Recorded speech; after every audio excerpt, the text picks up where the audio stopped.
Admission open.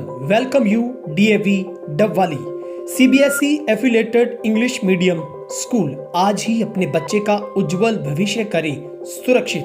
आओ चलो चले डीएवी स्कूल। आपके इलाके में उत्तम शिक्षा देने के लिए हमेशा वचनबद्ध। पता है DAV public school, Chautala road, Dabwali. संपर्क करें 9996438833।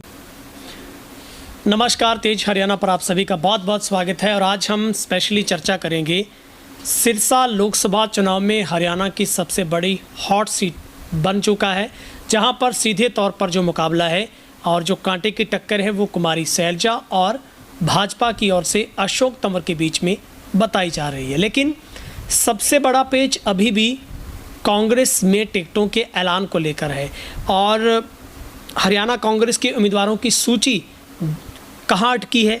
नए सिरे से मंथन के बीच दिल्ली दौड़ में कौन है, क्योंकि अब मल्लिकार्जुन खड़गे के ऊपर पूरी जिम्मेवारी दी गई है। सब कमेटी की बैठक में जो नाम थे उन पर कोई चर्चा नहीं हो पाई और अब अनौपचारिक रूप से जरूर ये कहा जा सकता है कि सिरसा, अंबाला और रोहतक की सीटों पर कोई पेच नहीं है, यानी कि यहाँ पर कोई भी मुश्किलत नहीं है। यहाँ पर सिरसा से कुमारी सैलजा और रोहतक से दीपेंद्र हुड्डा और अंबाला से वरुण की बात करें चौधरी की, तो उनकी टिकटों का जो फाइनलाइज हो गया है। लेकिन इन सब के बीच में आज हम चर्चा ये करेंगे, कमेंट सेक्शन में आपकी राय भी जानना चाहेंगे। इनेलो इस बार बड़ा दांव खेलने की तैयारी में, यानी कि स्ट्रैटेजी, रणनीति और रणनीतिकारों की माने तो इस बार इनेलो सिरसा लोकसभा में एक बड़ा चेहरा उतार सकती है, यानी कि वो सिख चेहरे पर अपना पूरा फोकस कर रही है। सीधे तौर पर आप पगड़ीधारी चेहरा कह सकते हैं, क्योंकि इस बार जो जातीय समीकरण को साधकर जिस तरीके से भाजपा कांग्रेस की तैयारी और जेजेपी ने जो 5 सीटों पर अपने कैंडिडेट का ऐलान किया है, उनको बखूबी देखते हुए जो सबसे अंतिम फैसले के तौर पर हर समझ, हर सोच, हर समीकरण को जो भापने की तैयारी मानो इनेलो ने कर रखी है, उस पर अब चर्चा ये है, सूत्रों की माने तो किसी सिख चेहरे को इनेलो अपना चेहरा है वो बनाएगी। लेकिन इससे पहले चर्चा और नामों पर चल रही थी, लेकिन अब जो ध्यान है वो कहीं ना कहीं सिख चेहरे पर है। और अगर आप देखेंगे तो सिरसा लोकसभा में काफ़ी बड़ी संख्या में आप देखेंगे तो जिसमें सिख कम्युनिटी की बात आती है और जिसमें खास करके डबवाली, कालांवाली की बात करें, आप इलाहाबाद, रानिया की बात करें और कुछ हद तक टोहाना और रतिया को माना जा सकता है।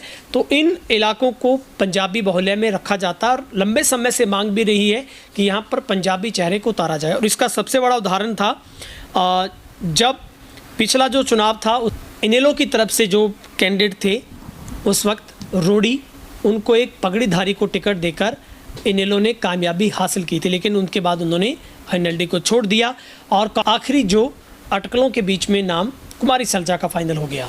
तो अब क्या माना जाए, क्या इनेलो की बेहतर तैयारी और किसी जल्दबाजी में एनएलडी नहीं है, क्योंकि अब तक 3 सीटों पर ही अपने चेहरों का ऐलान किया, जिसमें आप समझ सकते हैं कि अभय सिंह हैं और दूसरी तरफ सुनैना चौटाला और एक पंजाबी चेहरा वो भी वहाँ पर दिया गया है।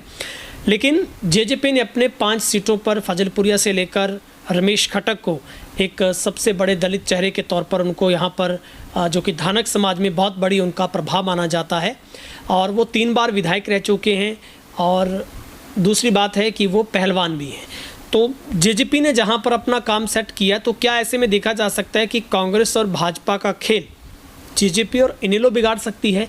ये आने वाले वक्त में पता चलेगा। लेकिन इनेलो की स्ट्रैटेजी, इससे पहले अभय सिंह चौटाला ने खुद 9 की 9 विधानसभा सीटों पर जाकर कार्यकर्ताओं से मंथन किया, अपने कार्यकर्ताओं की मीटिंग की और कई जगहों पर इलाहाबाद, रानिया, डबवाली की, कालांवाली की बात करें तो उनकी जो वर्कर मीटिंग थी वो रैली में तब्दील हो गई थी।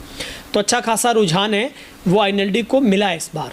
और ऐसे में एनएलडी ने हर तरीके से तैयारी को चुस्त दुरुस्त किया है कि टिकटों की जल्दबाजी खेल को ना लेकर बहुत मंथन के साथ हर तरीके से स्टीक जो चुनावों के अंदर जातीय समीकरण को कैसे बैठाया जा सकता है और उसको ध्यान में रखते हुए कैंडिडेट का ऐलान हो। तो ऐसे में अब निगाहें सबसे बड़ी हैं वो सिरसा की इस लोकसभा सीट पर एनएलडी के ऊपर टिकी हुई है कि एनएलडी क्या इस बार किसी सिख पगड़ीधारी चेहरे को इस बार लोकसभा सीट में अपना उम्मीदवार बनाएगी। लेकिन सीधे तौर पर एक कामयाब मजबूत रेस में INLD सबसे लास्ट में, जहां पर वहीं पर भाजपा की बात करें तो डॉक्टर अशोक तंवर को सबसे पहले यानी कि 10 की 10 सीटों पर लोकसभा की भाजपा ने अपने उम्मीदवारों का एकाएक ऐलान किया। और उसके बाद कांग्रेस अभी तक सिर्फ एक अपनी जो अलायंस की जो साझेदारी है आम आदमी पार्टी के साथ, सिर्फ वो कुरुक्षेत्र में ही सुशील गुप्ता को वहाँ पर उतारा गया है, लेकिन बाकी 9 सीटों पर मंथन हो रहा है। लेकिन 6 सीटें ऐसी हैं, खासकर श्रुति चौधरी की बात की जाए, एक तरफ जो हुड्डा खेमा है वो विनिंग सिस्टम है उसको पैटर्न को अपनाना चाहता है, लेकिन जो दूसरा हुड्डा के विरुद्ध का खेमा है वो पसंद और नापसंद के खेमे को रखना चाहता है। ऐसे में अब इन दोनों की जो गुटबंदी में फंसी कांग्रेस ने फैसला है वो सोनिया गांधी, राहुल और खड़गे को दे दिया है कि आखिरी फैसले पर मोहर उनकी तरफ से लगाई जाएगी। लेकिन इस चर्चा में हमने जहां पर आपको बताया कि सिरसा इस बार एक बड़ी हॉट सीट के तौर पर है और सीधे मुकाबले में फ़िलहाल जो अब तक के समीकरण हैं उनमें कांटे की और एक बड़ा मुकाबला वो तंवर और सैलजा के बीच में देखा और समझा जा सकता है। आपकी राय दोस्तों रखेंगे हम कमेंट सेक्शन में। अगले सेगमेंट में मैं आपको ये भी बताऊंगा कि INLD का वो चेहरा कौन सा होगा और कब उसका ऐलान होगा, क्योंकि INLD की तरफ से सारी तैयारियां पूरी कर ली गई हैं और जल्द ही उम्मीद है कि बाकी की बची हुई 7 सीटों पर INLD भी अपने चेहरों का ऐलान करेगी। लेकिन औपचारिक रूप से अब सिर्फ ऐलान होना सिरसा में सैलजा के नाम को लेकर बाकी है और सबसे बड़ी चुनौती सैलजा के लिए इस गुटबाजी से तोड़ निकालना भी है, क्योंकि आप समझिएगा जब 10 सीटों के ऐलान को लेकर इतना बड़ा पेच फंसा है, पसंद नापसंद और विनिंग जो सिस्टम हुड्डा और SR के ग्रुप में है, अगर वहाँ पर इतना बड़ा विरोध है तो फिर उसके बाद मैदान में आकर कांग्रेस अपनी तैयारी कैसे पुख्ता करेगी। बहुत बहुत शुक्रिया। इस सेगमेंट में इतना ही। तेज हरियाणा को अगर आप सपोर्ट करना चाहते हैं तो चैनल को सब्सक्राइब यूट्यूब पर करिए, फेसबुक पर हमें फॉलो करिए, इंस्टा पर भी फॉलो कर लीजिए।